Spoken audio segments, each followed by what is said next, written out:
was taking the time to plan out a few videos for this upcoming year. I like to be super duper organized. And I realized I hadn't ever talked about tropes. I've mentioned them in videos, and I haven't taken the actual time to explain my favorite trope, what tropes are for non-readers or for people who are like just getting into reading and like might not know a lot.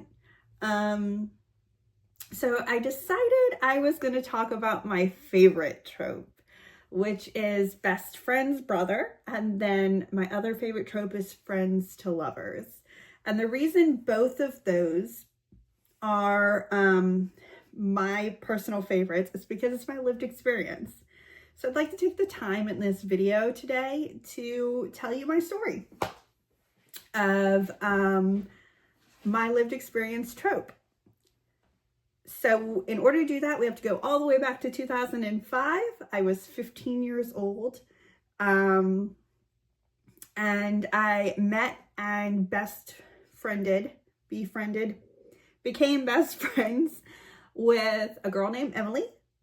We went to different schools, but we had the same like large-ish circle of friends.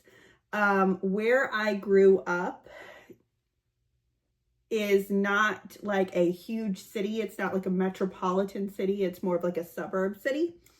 And it was a lot smaller back then. It's gotten way bigger since Katrina, because if you don't know, I'm from South Louisiana and I live about 30 minutes outside of New Orleans. So Katrina was really big deal. And I grew up 30 minutes outside of New Orleans. So that is a huge proponent of the story. Anyway, Emily and I became very fast friends.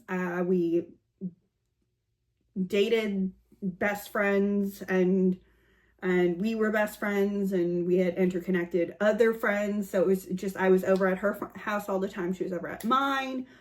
We went to dances together, etc., etc. I knew that she had 2 older brothers and she knew that I had 1 older brother, but we didn't really hang out with the brothers. Like I had never met either of her brothers until I was an adult. And at that point, I was dating one of them. So, to be completely fair though, like it's weird if your college-aged brothers are hanging out with your little sister's friends, okay?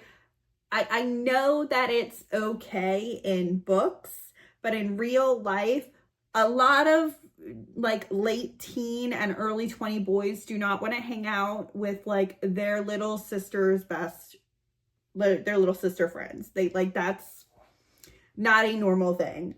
It happens, but not frequently. So anyways,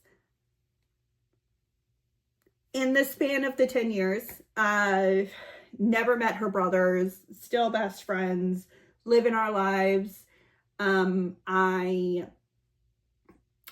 got pregnant with my son, and my son's father and I no longer together. We co-parent, we're fine.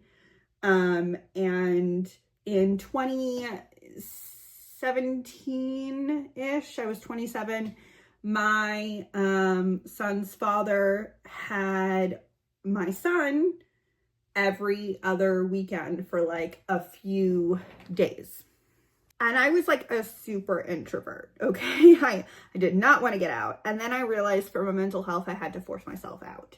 So I would get all dolled up and dressed up, and I would go to this like really nice hotel bar and just sit there and get a mocktail and doodled on the napkins, which was like a thing that ended up being in our relationship. And I was friends with all the bartenders except one. Can you guess which one? And he would always bail on us hanging out after they got off of the shift, and everyone else gave him so much shit for it. And So he decided to spend one of his days that he had off to hang out with me. That happened to correlate with the day that I did not have my son. And he came over and he hung out. We were just super casual about it. We were supposed to watch the two How to Train Your Dragon and How to Train Your Dragon 2 animated movies. And kind of just like eat snacks and like get to know each other and just be chill. We didn't watch the movie. The movie was playing. Both of the movies were playing the whole time. But I just talked.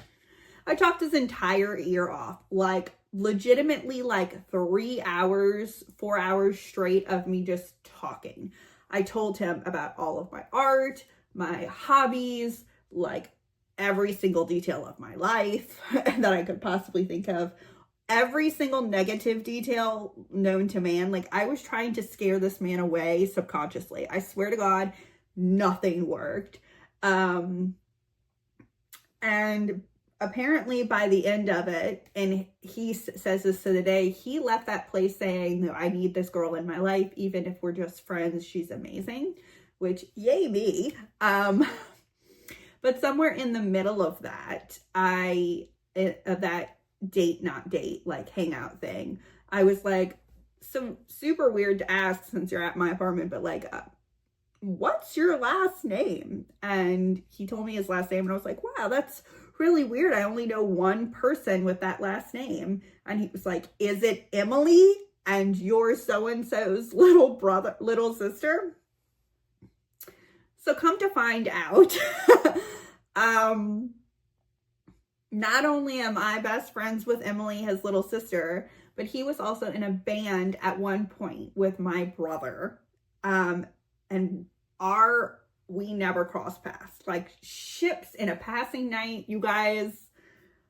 We, to this day, will talk about how funny that was, about how I was at he and Emily's house when he was there and I didn't meet him for years. How I was at concerts that he was at with mutual friends. We have a lot of mutual friends and just never had crossed paths before. How we passed each other at parties but didn't recognize it. Like how I knew a lot of his ex-girlfriends. He knows some of my ex-boyfriends. It's just so, all the interconnectedness of like just missing each other for a decade straight. And I mean, I tried to get him not interested in me romantically. And then I just kind of gave up and was like, no, I'm super interested in this dude. And he's amazing. And I hope he likes me because I really, really like him. And I am going to do the biggest thing ever and make a giant move. So we started like talking and flirting a lot. We were kind of in that talking stage where we didn't really know whether it was going forward or not, but we really would have liked it to be. And so I had to work a wedding to cover for a friend. And I was coming from the wedding. And it was like a brunch wedding on a Sunday or something. So it was like early in the afternoon. I was in this like long floral dress. My makeup was done. I was in heels. I looked phenomenal. Okay. And I was just like, I am not letting this go to waste.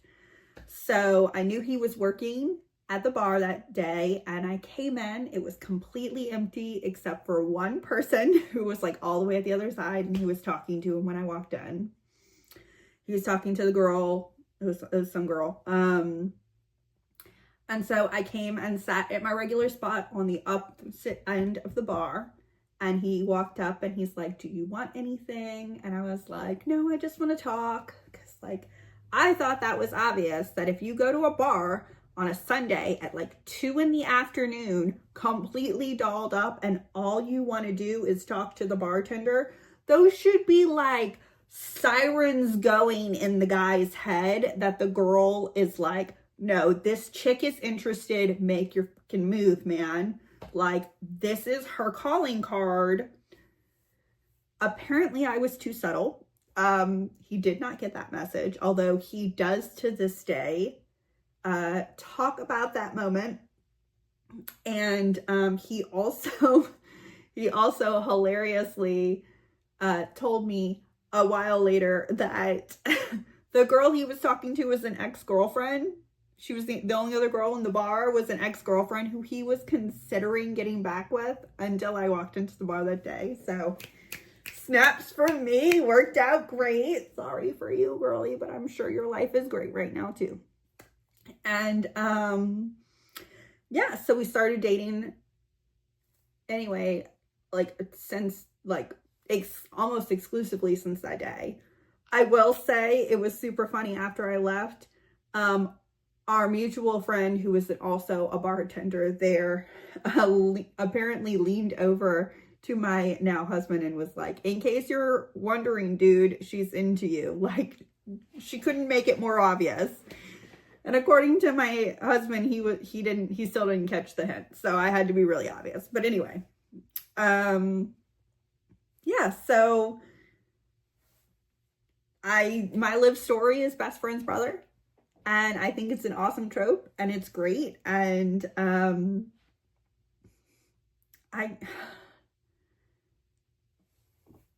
so happy. Brenton is amazing. He's wonderful. He's compassionate. He's kind. He's sweet. He's understanding. He's patient. He's sensitive while also being strong. He's got luxurious, beautiful Viking hair in coiffed, perfectly done curls. And he is the perfect yin to my yang. He is the peanut butter to my jelly. He in his own right is just a wonderful writer and artist and creative soul. And he's an amazing stepfather to our son. And our first son, we have a dog who is my second born. And I'm just really, really glad that even though it took 10 years, I found my soulmate, or who I believe is my soulmate. It just feels perfect, calms me and quiets my soul. And I just feel peace and love and happiness with him. And I hope he feels the same. We've been married going on 2 years. Well, we're at 2 years. And honestly, January 9th was our 6-year anniversary of being together for my first date.